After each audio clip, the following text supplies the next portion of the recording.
तो नमस्कार दोस्तों, आपका मेरे इस चैनल टेकी फ्रॉलिक में एक बार बहुत बहुत स्वागत है। तो दोस्तों, पहली वीडियो मैंने डाली थी जिसमें मैंने बताया था how to download cracked Filmora 9। तो बहुत लोगों ने देखी, बहुतों ने अच्छे अच्छे कमेंट्स भी किए हैं। तो ये मेरा एक स्टार्टअप था, तो मेरे हिसाब से काफ़ी अच्छा रहा। तो आज मैं जो अपनी दूसरी वीडियो का टॉपिक लेकर आया हूँ वो है कि हम जो हमारे कीबोर्ड में फंक्शन कीज़ होती हैं उसके सभी कीज़ के क्या क्या फंक्शंस होते हैं, कैसे कैसे हम उनको यूज़ कर सकते हैं। तो शुरुआत करते हैं। तो सबसे पहले आप देख रहे हैं अपने सामने ये सारी फंक्शंस कीज़ F1 से लेके F12 तक। तो सबसे पहले की होती है F1। तो F1 का फंक्शन क्या होता है? सिंपली हम जैसे हमें कोई भी हेल्प सेंटर जाकर, मतलब हमें कोई भी हेल्प चाहिए हो विंडोज़ से रिलेटेड, कोई हमें क्वेरी हो, तो हम सीधा F1 को प्रेस कर सकते हैं और यहाँ हमारे पास हेल्प सेंटर खुल के आ जाता है। जैसे यहाँ देखिए लिखा रहा है how to get help in Windows 10। यहाँ पे आप सब कुछ सर्च कर सकते हैं जो आपको हेल्प चाहिए। इसके लिए आपको नेट की रिक्वायर हो सकती है।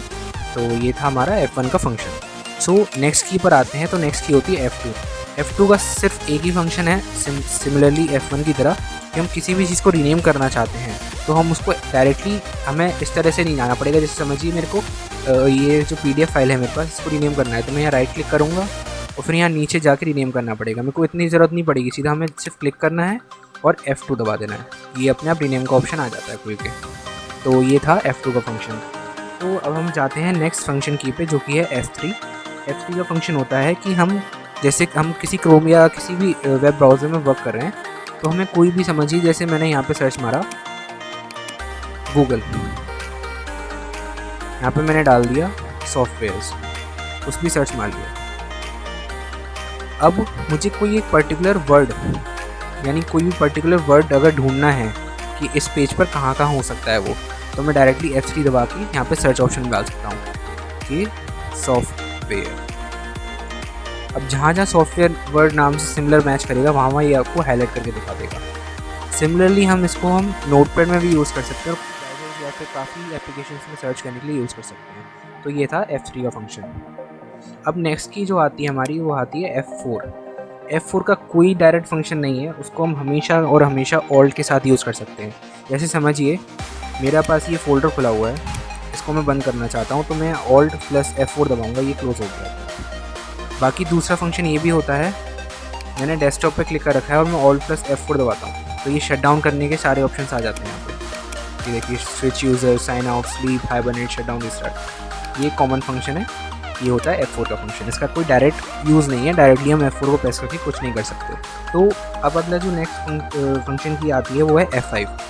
F5 का सिंपल वर्क होता है रिफ़्रेश करना। आप कहीं भी कुछ भी रिफ़्रेश करना चाहते हैं तो आप F5 को दबा सकते हैं। जैसे मैं डेस्कटॉप को रिफ़्रेश करना चाहता हूँ, मैं F5 दबा रहा हूँ, देखिए आप ब्लिंक करते हैं, रिफ़्रेश हो रहा है। समझिए मेरे को वेब ब्राउज़र पर अपनी साइट ही रिफ़्रेश करनी है। समझिए मेरा चैनल का लोगो देख रहे हैं आप, यहाँ पे खुला हुआ है, इसी को मैं रिफ़्रेश करना चाहता हूँ, मैं F5 दबा देता हूँ, देखिए लोड होकर दोबारा से रिफ़्रेश होकर आ चुका है। तो ये होता है F5 की फंक्शन। अब जो नेक्स्ट की आती है वो आती है F6। F6 का जो सिंपल फंक्शन है वो ये है कि select multiple types of working fields. मतलब जैसे कि समझ सकते हैं आप कि ये डेस्कटॉप मेरा खुला हुआ है, अब मैं F6 दबाता हूँ। सबसे पहले देखिए इसने स्टार्ट को सिलेक्ट किया, ये देखिए यहाँ पे। इसके बाद मैं F6 दबाता हूँ, इसने सर्च वाले को सिलेक्ट किया। इसके बाद मैं F6 दबाता हूँ, इसने यहाँ पे सारे ऐप्स को सिलेक्ट करना शुरू कर दिया। मतलब हम यहाँ से डायरेक्टली चेंज कर सकते हैं। नेक्स्ट बार F6 दबाया, इसने अगले उस पर आ गया, F6 दबाया, फ्री आ गया। यहाँ से हम ऐप्स को चेंज कर सकते हैं क्योंकि ये सारी हमारी रिसेंट ऐप्स होते हैं जो कि इंटरनेट एक्सप्लोरर से शुरू होते हैं। नेक्स्ट हम जब F6 दबाएंगे तो यहाँ पर पहुँच गया राइट कॉर्नर में, आप देखते हैं। इसी तरह से हम फंक्शंस चेंज कर सकते हैं। फिर ये डेस्कटॉप वाले उस पर पहुँच गया, अब ये फोल्डर्स के ऊपर आ गया जो आइकन है डेस्कटॉप पे। ये होता है F6 का फंक्शन। तो अब जो हमारी नेक्स्ट की आती है वो आती है F7। ये इसका डायरेक्ट कोई भी फंक्शन नहीं है, कोई भी विंडोज़ में उसका कोई यूज़ नहीं है। इसका सिर्फ यूज़ जो है वो है MS वर्ड में। जैसे हमें कुछ भी, हमें स्पेल चेक करनी हो या ग्रामर चेक करनी हो तो हम डायरेक्टली F7 दबा सकते हैं। यहाँ पे ये आ जाएगा कि हमें क्या क्या स्पेल चेक करनी है, कहाँ से कहाँ तक करनी है, और इसको हम चेक करके अपने हिसाब से अकॉर्डिंग चेंज कर सकते हैं। ये होता है F7 का वर्ड। नेक्स्ट की जो आती है वो आती है F8। F8 का भी कोई डायरेक्ट यूज़ नहीं है विंडोज़ में। एक जगह यूज़ हो सकता है विंडो में, ये जो है कि जब हम अपनी विंडोज़ को स्टार्ट करते हैं वहाँ पे अगर हम सेफ़ मोड में जाना चाहते हैं, जैसे हमारी विंडोज़ में कोई रिपेयरिंग की नीड है या फिर कुछ भी हो, तो हम अगर उसको सेफ़ मोड में ले जाके स्टार्ट करना चाहते हैं, बूट करना चाहते हैं, तो हम लैपटॉप को या पीसी को स्टार्ट करते टाइम F8 प्रेस कर सकते हैं, इसको हम सेफ मोड में एंटर कर सकते हैं। बाकी जो इसका दूसरा यूज़ है F8 का वो है MS वर्ड में।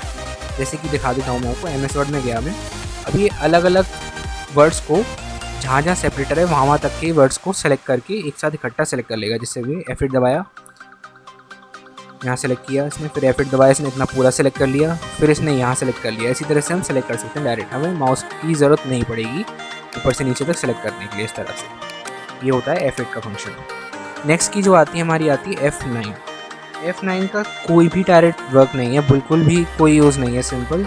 इसको भी हम सिर्फ MS वर्ड में ही यूज़ कर सकते हैं ऑल्ट और शिफ्ट के साथ। वो आप जाके अपने वर्ड फाइल में चेक कर सकते हैं। सिमिलरली अब जो हमारी नेक्स्ट की आती है वो आती है F10। उसका भी कोई डायरेक्ट यूज़ नहीं है कुछ भी, सिर्फ उसको भी हम MS वर्ड में ही यूज़ कर सकते हैं। जैसे देखिए मैंने यहाँ F10 दबाया, यहाँ आप ऊपर देखे होंगे शॉर्टकट मेन्यू खुल के आ चुका है। जैसे हम डायरेक्ट अगर S दबाते हैं तो होम मेन्यू खुल जाएगा, आई दबाते हैं उसके अब सारे वो खुल के आ गए कि हम ऐसे ऐसे प्रेस करेंगे तो ये खुल के आ जाएगा। ये सिर्फ शॉर्टकट मेन्यू के लिए यूज़ होता है F10 जो होता है। अब जो हमारी नेक्स्ट की आती है वो आती है F11, जो कि सेकंड लास्ट की होती है फंक्शन कीज़ की। इसका सिर्फ और सिर्फ यूज़ है वेब ब्राउज़र्स में।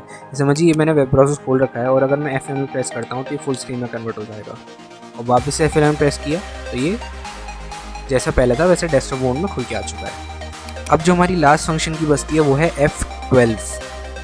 F12 का जो सिर्फ फंक्शंस हैं वो दो फंक्शंस आते हैं। एक तो MS वर्ड में, जब हमें कोई भी अपनी फ़ाइल बनाने के बाद सेव करनी हो, जैसे समझिए ये मैंने फ़ाइल बनी हुई है, तो हम डायरेक्टली F12 दबा के इसको सेव कर सकते हैं। जैसे मैं अगर F12 दबा दूंगा तो मेरी एक्चुअली रिकॉर्डिंग पॉज हो जाएगी, मतलब तो मैं इसको F12 में दिखा नहीं सकता आपको करके। दोस्तों ये था मेरी सारी फंक्शन कीज़ का जो भी मैंने आपको बताया, तो वर्क कैसे कैसे कहाँ से कहाँ तक क्या क्या यूज़ कर सकते हैं हम। और इसके अलावा कोई भी इनका कोई वर्क नहीं है वैसे अभी तक, तो जितना कि मैं जानता हूँ कोई अभी विंडोज़ ने ऐसा कोई खास अपडेट नहीं दिया है इनके अलावा कि हम फंक्शन कीज़ का और भी यूज़ कर सकते हैं।